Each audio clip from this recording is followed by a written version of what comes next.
The next coach on our Zoom is Penn State's James Franklin. Coach Franklin led the Nittany Lions to their second Big Ten football championship game appearance. Penn State finished the season 11-1 overall and 8-1 in conference play. And the Nittany Lions are looking for their fifth Big Ten championship. Coach, if you wouldn't mind giving some quick opening comments, and then we'll open the call for media questions. Yeah, just excited about the opportunity, obviously, to represent Penn State and our fans and our lettermen, and come to Indianapolis and have a chance to compete against a unbelievable opponent in Oregon. And Coach Lanning has done a great job there. And we're excited about the opportunity. So a lot of work to do this week. We're in here today, obviously making corrections from last week and getting a head start on Oregon, but looking forward to the opportunity to compete. Thank you, Coach. We'll go ahead and take questions from the media. Rich, you can go first. Hi, James. Hey, Rich. When you see Oregon play, or when you've seen Oregon play, what impresses you about their front seven on defense? Yeah, as you can imagine, Rich, this is early in the process.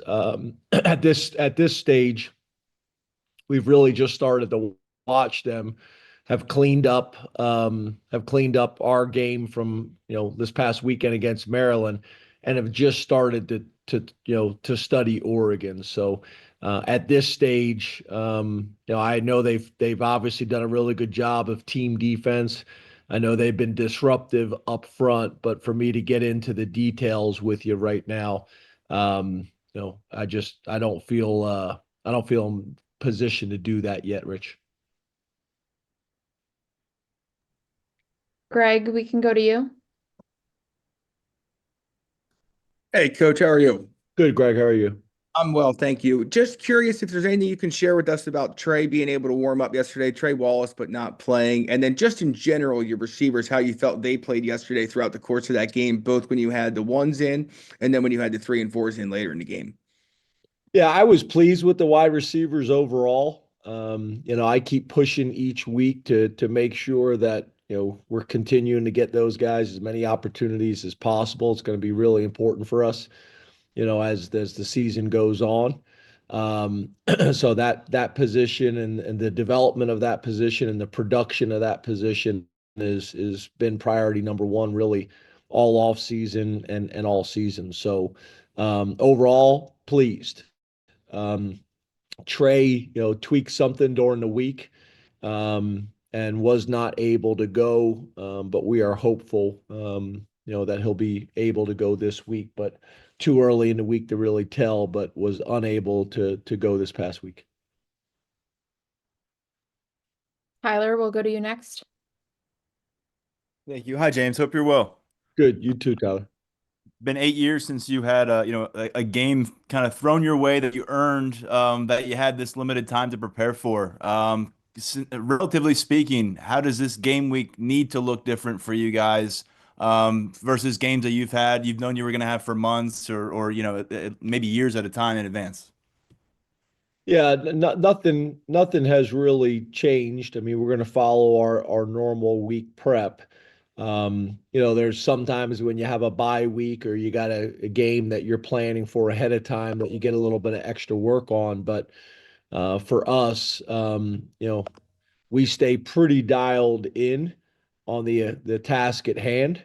Have some staff that late in the week can work ahead. Obviously, we weren't able to do that this week, but we're just kind of turning the page right now and moving on to Oregon. But not a whole lot will change except for like the normal adjustments you make late in the season, where you're trying to do as much as you possibly can to have the guys ready to play, but also making some adjustments and some modifications, as the season goes on, to make sure that we're as fresh and as healthy as possible. Kyle, we can go to you. James, I talked with Dan in the previous session about the battle in the trenches. Oregon might have the best defensive line you will see all year with Uagalele and Birch. You have some injuries on your offensive line. So two-part question. How do you approach this matchup where they have a very athletic and freakish defensive line that can do very exotic things? And two, how do you assess throughout your time at Penn State, how has the trench game been built up under Coach Troutwine? Yeah, so again, at this stage, I don't have the time, haven't had the time to watch Oregon thoroughly enough to have strong opinions, but obviously I know how they've recruited and I know how they've developed, and I look at statistically where they're at, and I've seen a little bit of game film on them, but I think, Dan comes from a similar background that I come from, and the belief that you start up front, you got to win football games up front on the O line and D line. They've done a good job of that, and that's going to be important. Coach Troutwine's done a really good job since he's been with us. We've gotten better every single year. We do have some moving parts this year with some injuries, not ideal, but that'll be a major focus this week and moving forward. And then also there's things that we're going to have to do in terms of how you call the game to be able to help those guys too. So a lot of things kind of go into it. We have a lot of confidence in our O linemen and how they're going to play, but there's also some things that you need to do schematically to put them in an advantageous position too. Zachary, you can go ahead. Hey, Coach. Oregon is kind of the new kid on the block, so to speak, in the Big Ten this year. Obviously, as an established Big Ten member, what does it kind of say to you for them to be able to go undefeated in the conference, and what does that say to you about the coaching staff? Yeah, as we know, Oregon's been doing a good job for a long time now. Under a number of different coaches, and Dan's taken it to the next level. They've done a phenomenal job. It's also a place with tremendous resources as well. And they've built that thing, to compete at the highest level. And I got some pretty strong relationships with Oregon and have for a long time, not only on the coaching staff but in other areas as well. And they're committed to win at the highest level and have been that way for a number of years now. So Dan and his staff have done a phenomenal job. But just like all of us, it takes a major commitment from everybody involved, and they've done a very nice job of that. I think also Dan's background and experience in the SEC, I think also helps. I think he's able to kind of bring together, two different worlds and the experiences he's learned from both. So very valuable. Kyle, you can go ahead. Hey, Coach, Kyle with Sports Report. Hey, talk about the history and tradition of Penn State and you being in the championship game of the Big Ten and what this means to Penn State. Yeah, Kyle. I mean, obviously that's what we're all trying to do, is to compete for championships. And the first thing is at the conference level. And then at the second level is obviously, from a national championship standpoint. And more times than not, you have to do one before you can do the other. So, our guys are excited about it. I know I'm excited about it, so is the staff. It'll be a real challenge. We're excited about playing in Indianapolis. It'll be a great environment. We've been there before, and we're expecting our fans to travel well. And obviously we got a tremendous opponent, number one ranked team in the country that's been in that position for a number of weeks now, and has shown consistently that they're deserving of that ranking. Tyler, you can go ahead. Thank you. James, I asked about this last week, but we got another sample size added to it with Nick Singleton. How would you describe the way he managed to finish this regular season? And when he's playing at this level right now, does it allow Andy Kotelnicki to maybe do some things that weren't on the table at midseason because of how Nick was? Yeah, I don't know about that, but I do think your point is a good one, and it's pretty obvious that Nick is back as close to 100% as he's been in a long time, and you see the burst and the acceleration on tape.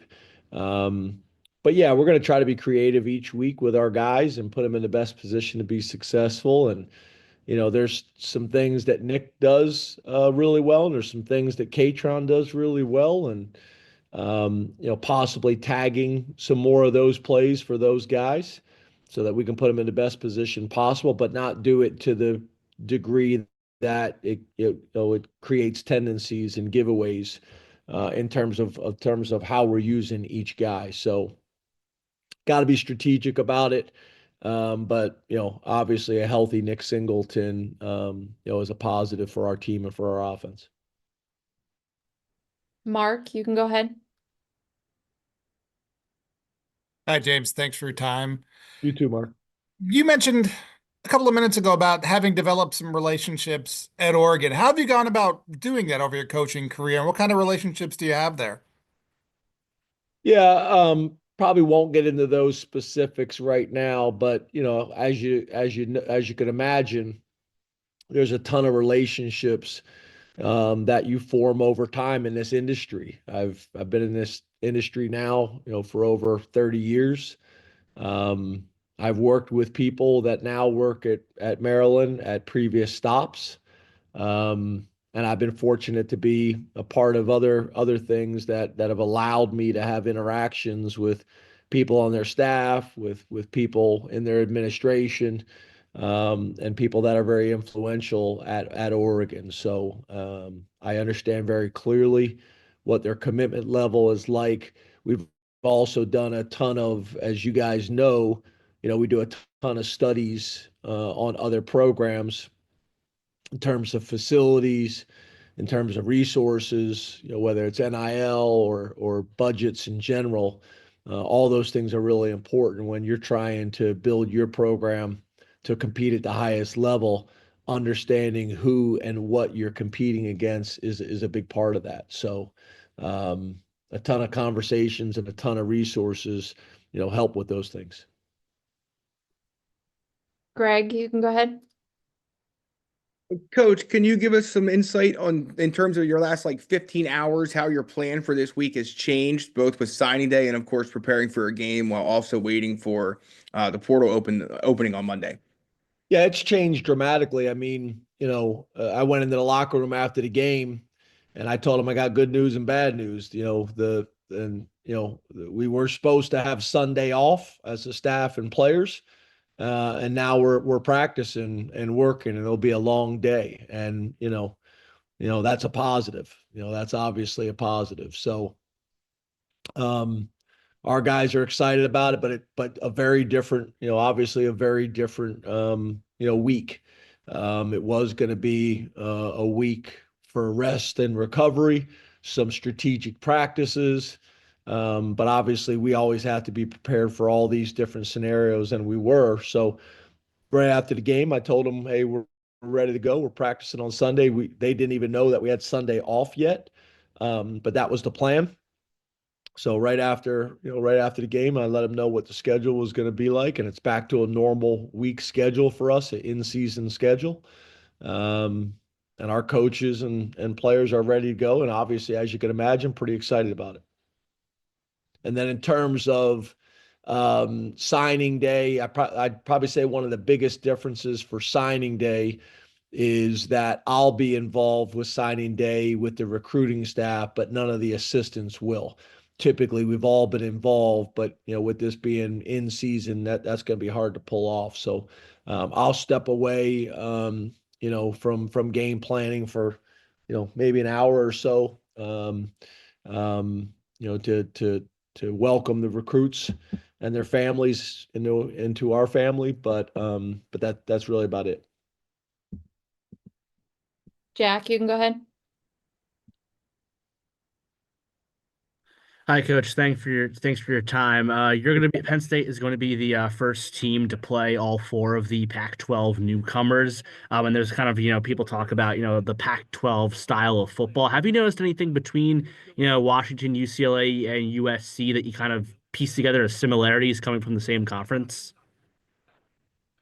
Yeah, I would say obviously there's some similar characteristics. But I would also say that I think a lot of those programs and a lot of those coaches, studied the Big Ten, but also studied the SEC and said, how do our programs and how do our rosters look different, than the Big Ten and the SEC, and what modifications do we have to make to close the gap? And I think really all these programs have done that, so it's interesting you bring that up, because as we all know, scheduling is a big part of all these things. And, we're excited about the opportunity being able to, play Washington, to your point, USC, UCLA, and now Oregon. So we've had pretty good experience on it, but I would say the biggest thing is I think most of these programs, from what I've seen, read, saw, studied, they've spent a lot of times of trying to, change their rosters to make them a little bit more Big Ten playoff ready. And that's what I've noticed. Thanks, Coach.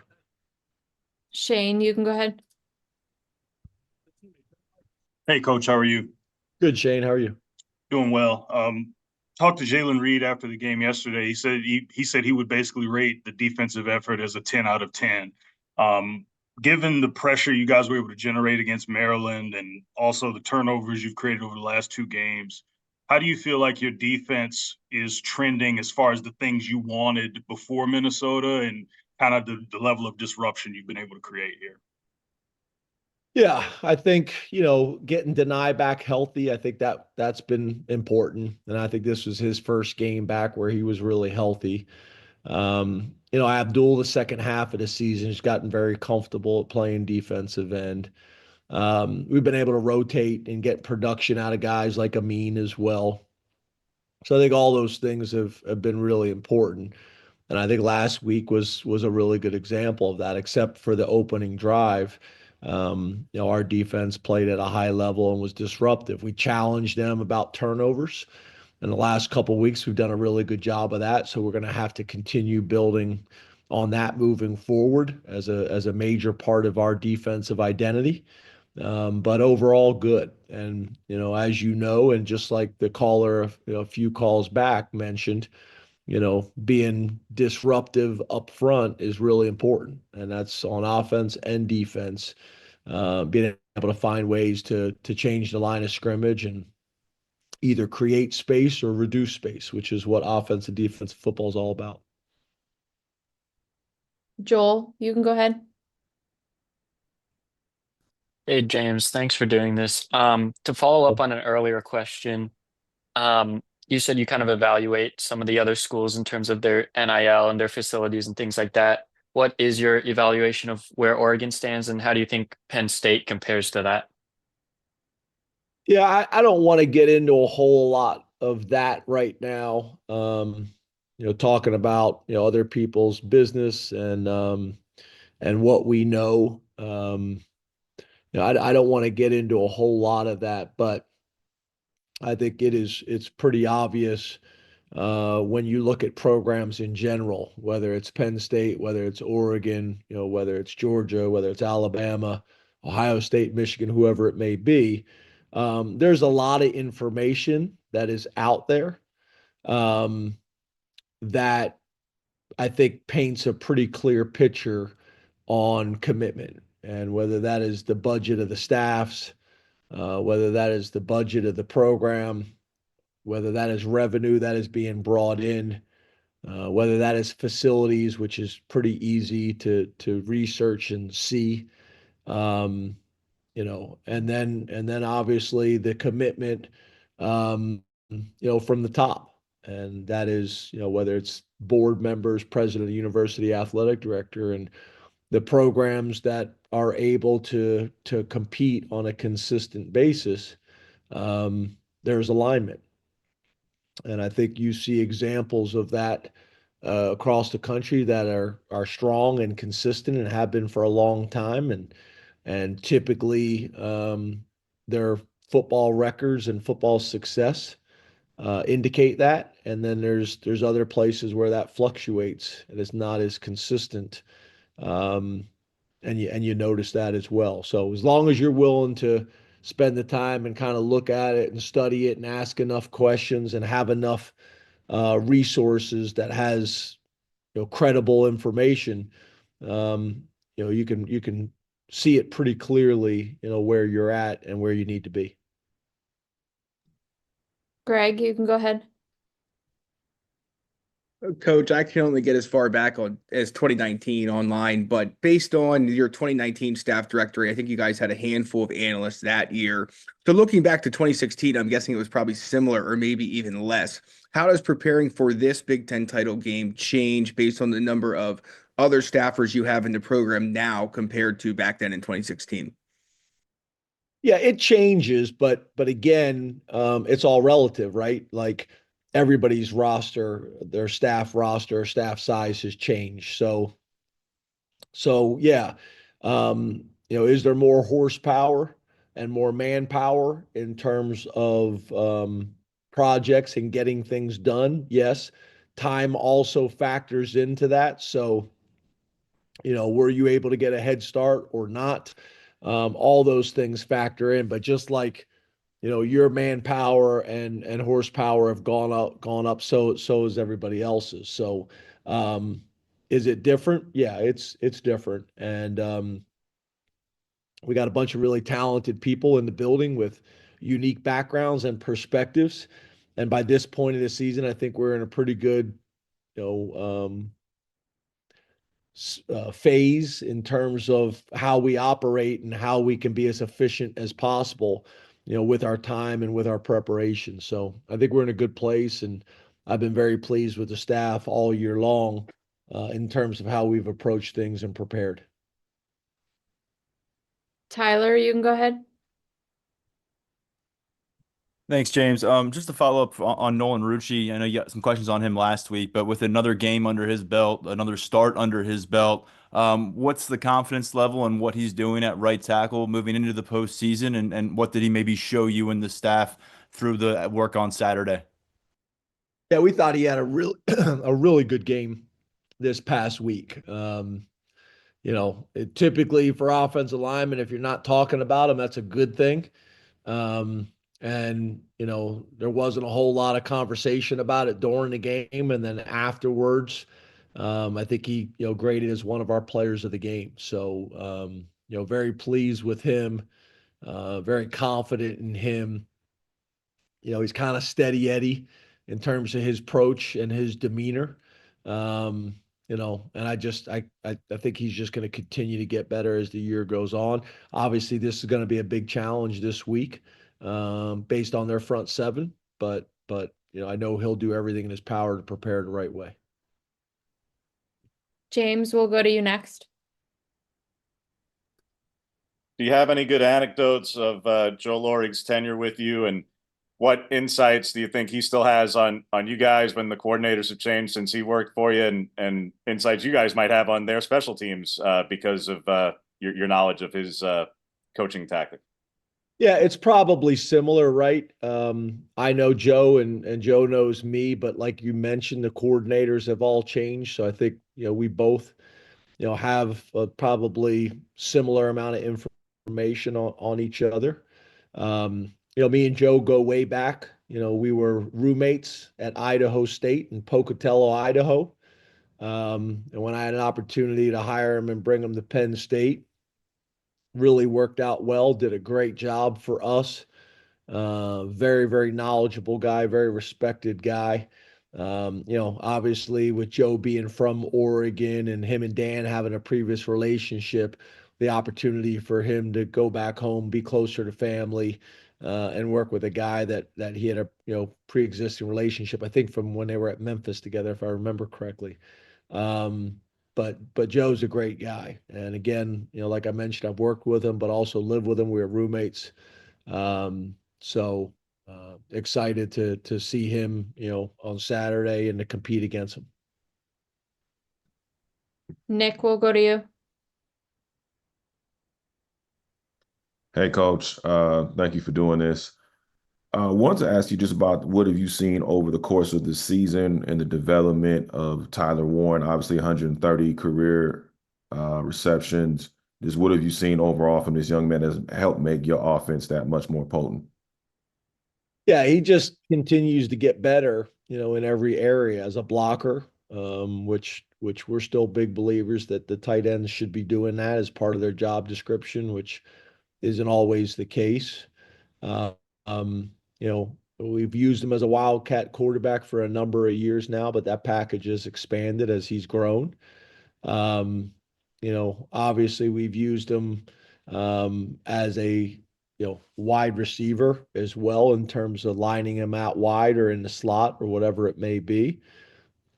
Very confident, very consistent player. He's got unique ball skills and body control for a big human being, and is having a phenomenal year. In terms of our offense, obviously a big part of it goes through him, but we also recognize that everybody we play defensively also says that one of their big goals is to limit his impact.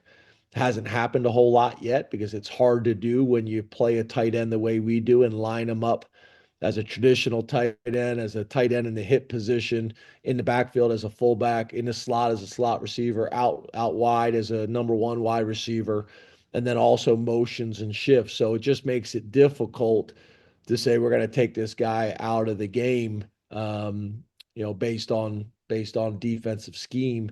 It just makes it very difficult to do to still keep your defense sound while also eliminating a receiver that can line up in so many different spots. So he's had a huge year for us. He's the model just in terms of how he's handled all of this with such humility. Really proud of him. Thank you, Coach.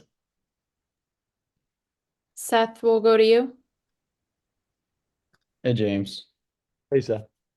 Wanted to ask about Dejuan Lane. We saw him have his first career pick last night. What have you seen from his development over the course of the year? And second, just how pleased are you with the overall development of this year's freshman class? Yeah, a guy, as you know, since we decided to play him and burn his red shirt, we had a lot of confidence in him. Very talented, big, strong, fast, athletic guy. We had a lot of conversations about him possibly could play wide receiver. And as the season's gone on, his role on special teams has grown, and as the season goes on, his role on defense has grown. As you can see the play that he made there, he also had an opportunity for a block punt, which would have been huge if he'd have been able to have both of those, so he can continue to grow his confidence and also be able to impact our team. But I think him, as well as a lot of the freshmen that either played full time like Luke and Cooper, or guys that we've played in the 4 games and tried to redshirt, but still have gotten a decent amount of football in. And now that we're in postseason, now those guys are full go and can play in everything. So whether it's Max or whether it's Harvey at defensive end, or whether it's John Mitchell or Belgrave Shorter or Woosley in the secondary, Vabu, a ton of guys, that are doing things. Specca doing some really good things this past week on special teams. And then the young running backs. So been a bunch of different guys. Tyseer, at wide receiver. I think there's been a really good foundation laid with those guys that we can build on, through the postseason and going in the next year. James, we'll go to you for the final question. There's been a lot of conjecture and opinions about the value of the conference title game and the first round bye to the Rose Bowl versus being a 5 or a 6 seed, hosting a playoff game, and perceptions about who has the easier path, whether winning gives you an easier path or being the 5 seed and perhaps a more favorable matchup. What's your perspective on what the committee should do in terms of creating the most favorable paths for teams who win conference title games and for those who get to host playoff games if they lose these title games? Yeah, I guess what I would say is two things. Number one, I'm focused on the things that I can control, which is being prepared to play Oregon and play Oregon well. Um, and then those other things are outside of my control.